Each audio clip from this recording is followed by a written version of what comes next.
You what, Coop, mate? Was this your new favourite action RPG?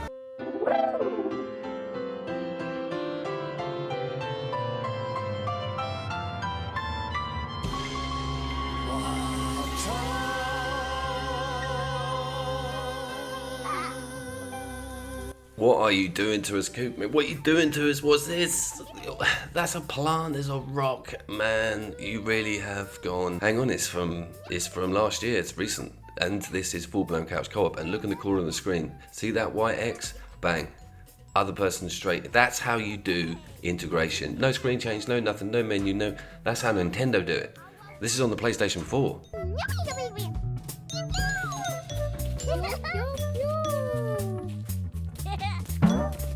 But you might be thinking that I'm playing as arrows. You're playing as everybody on this cube. You can move that arrow to all of these characters, and obviously madness ensues just from the get-go.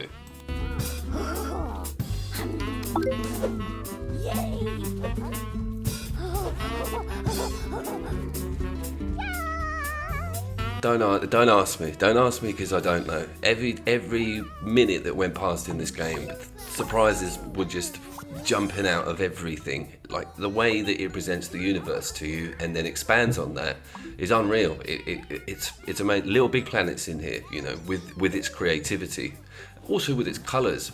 But the way that couch co-op integration works, and you've got this Gang Beast style physics on grabbing people with the buttons, things go mental.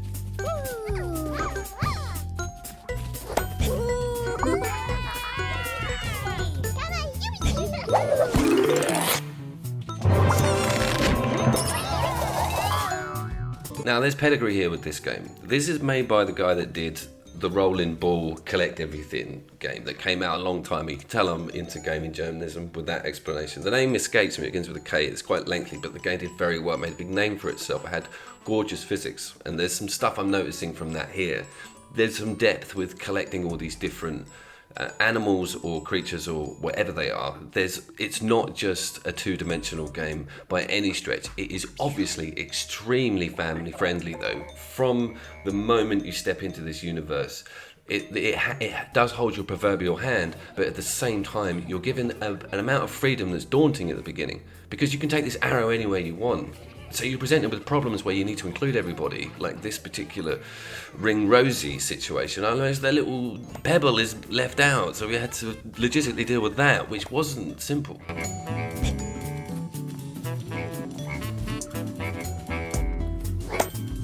You can see what I'm getting at with the Gang Beast analogy and that physics on the elasticity on the limbs, etc.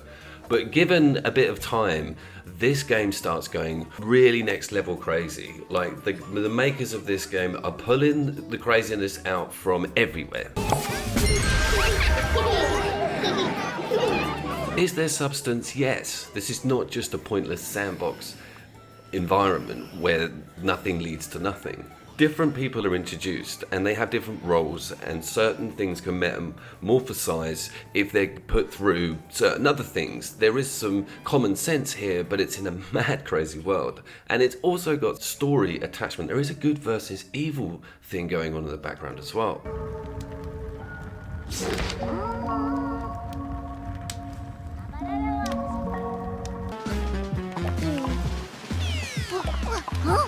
With that comes semi-cutscene moments where the camera is literally ripped from you and put into a forced scene, which is horrible, but in a good way. You get pulled from your immersion because you'll be halfway through some hilarious activity, and then bang, something will happen that will trigger some more of what I can describe as a story structure. There is questing in here. You do have a problem to work out within these small maps.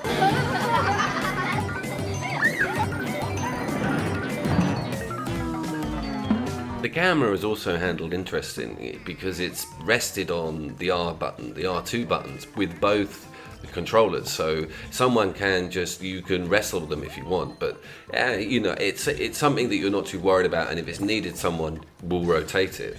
I love this bit. There was a game called Chariot that came out ages ago. Regulars will remember it. But there's stuff like that going on everywhere. Because this physics engine is so clever, the way that it puts these playthings into the world, it's got endless amounts of amusement. And then another bit of the world will turn up.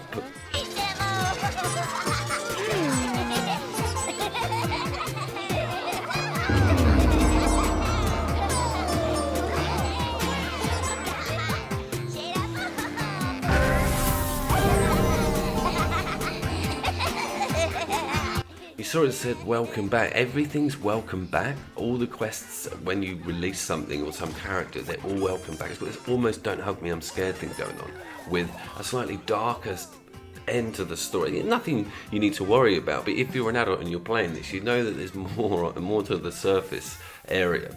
Now, what I got obsessed with was just dancing around and having a little dance, because the centre of gravity on each of the objects is different. So when you twiddle the directional button around, things, man, adorability factors rocketing.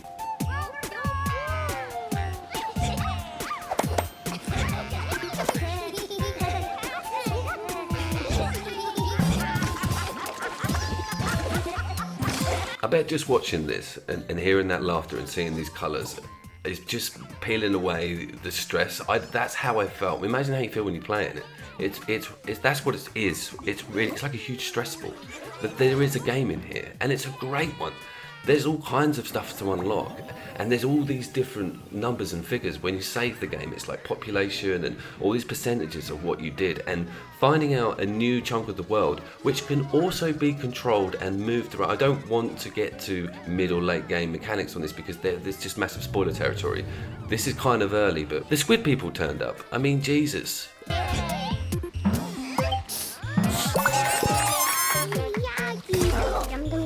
You can see here my bemusement as I move my arrow to this bottle cap. This is like Super Mario Odyssey level of coolness, where everything can be controlled, and the physics on rolling that is awesome. You can feel the coding. Do you know what I mean? I need to get out more. I have kissed a girl. So yeah, in short, Cover There Is fucking brilliant. And it's great to have it brand new. Don't know about copies on physical. This is early release on digital, PlayStation Network, £24.99. So a slightly higher end of the price, but I'd love to play it on a Switch. Amazing Switch game, but as always, you did it!